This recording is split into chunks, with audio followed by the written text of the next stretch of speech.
I'm your host, and a huge warm welcome if you're new to the channel. If you're new, please like this episode and subscribe if you want to stick around because I've got some fantastic stuff coming up. Once again, huge warm welcome if you're a regular listener. I'm back on my HARKNESS COVEN business and appreciation. Join me in this episode as I explain some info on the infamous criminal witches, aka the HARKNESS COVEN, and what they did in the show. This is more like a fact type of episode, as I already did a discussion one in my chat on Agatha all along that you can listen to already. Link will be in the description down below. I will do something similar later on in the year about the 5 trials I do. Let's get started on the COVEN members quickly. There are 7 members.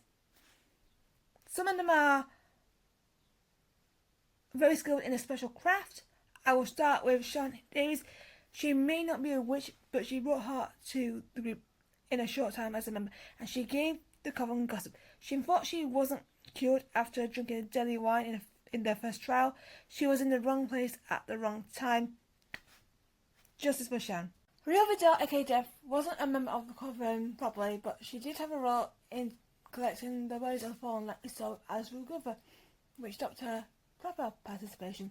She is one of Nicholas Scratch's mothers, and it still deals with Agatha, including giving Nicholas enough time with Agatha before joining Death one night. And that led to animosity with Agatha. She had some standout moments, especially in the usual trial when she refused to let Agatha's mom take her, as she wants Agatha all to herself. She is after Billy, as he is a disruptive anomaly because he escaped death after the hex was destroyed, and says after she jewels Agatha and Billy that she'll only let one live. Originally, Agatha said she could have Billy before Agatha swaps places, and Jeff kills Agatha with a kiss.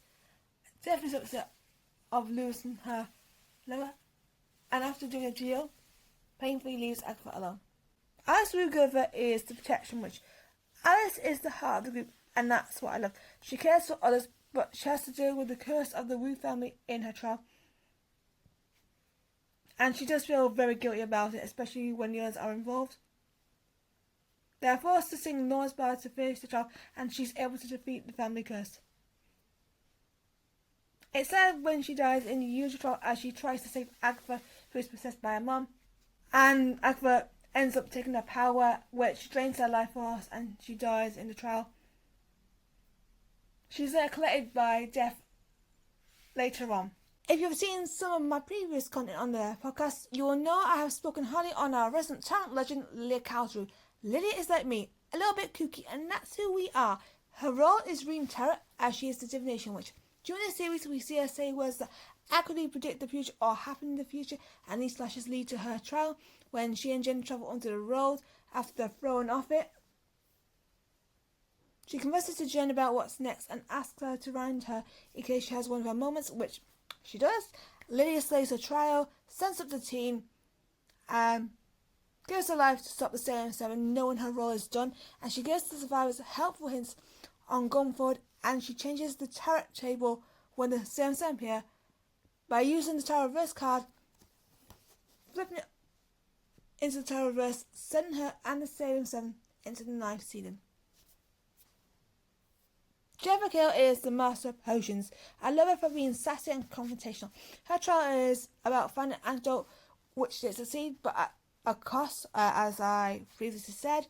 Well known for animosity between her and Agatha, this ends up leading to a passing scene in the final trial when she discovers Agatha was responsible for losing her power and bound her. She gets her revenge by unbinding herself and ends up leaving the road with her powers back, which I still think is an iconic scene, and also that take on Jennifer overcoming racism. Billy Kaplan doesn't have a particular craft and is often referred to as the familiar of the group, but he's more than just a familiar. Billy has a heart and wants to know about power, but it's more than that. Billy had an accident during the destruction of the hex, which caused the spirit of Billy and Maxwell to go inside, saving Billy from death. He sends all 3 surviving witches into the ground of the road after the death of Alice, as he gains his powers, angry at the woman for numerous reasons, so that's why he sends them onto the road. His escape from the road is so dramatic when he ends up saving his brother, but at the cost of someone's life,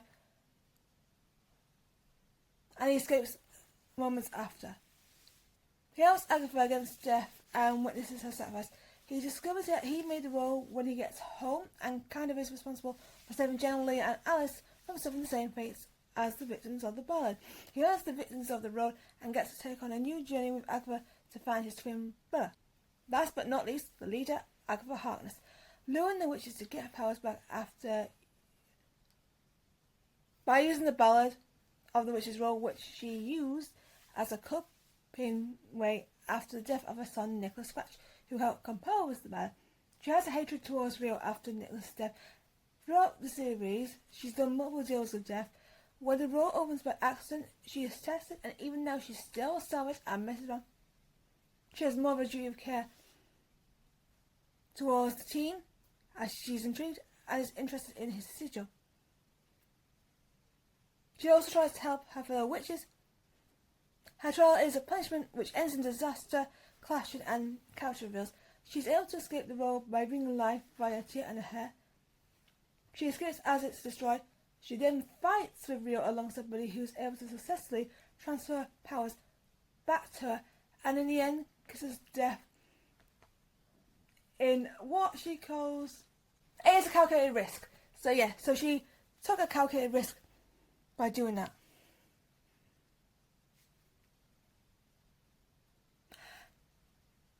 She is buried as flowers and later comes back as a ghost. She is nearly banished after a night and her embody. She is able to stop the process because she's scared about her son reacting badly if he knew what the bell was used for. She later joins Bree on his quest to find his brother. I hope you enjoyed this guide to the Coven we all love. Did you love the HARKNESS Coven? Comment down below or at First22 on social media. If you're looking for something to listen to on Prime, as it is Prime Month when this episode is released, you can listen to me raving about Routine on Instagram Rums with Lee, and I compare him to Agatha Real. I will let the video do the talking, and I hope you enjoy it, and I'll put the link in the description down below when it's released. Please subscribe to the podcast if you love the content, as there's quite a bit coming up, including my discussion on the recent series of Doctor Who. Stay tuned to hear my thoughts on the series on the 9th of August for Doctor Who Podcast Day. Hopefully my opinions will change, as it's a tough one at the moment. I don't know what to think. Thank you for listening, and I'll see you next time for a chat on Tales of the Underworld with two sassy stars. Goodbye, everyone. Thank you for listening to the podcast. Subscribe to Phasma and Jarins and stay tuned for more podcasts. See ya!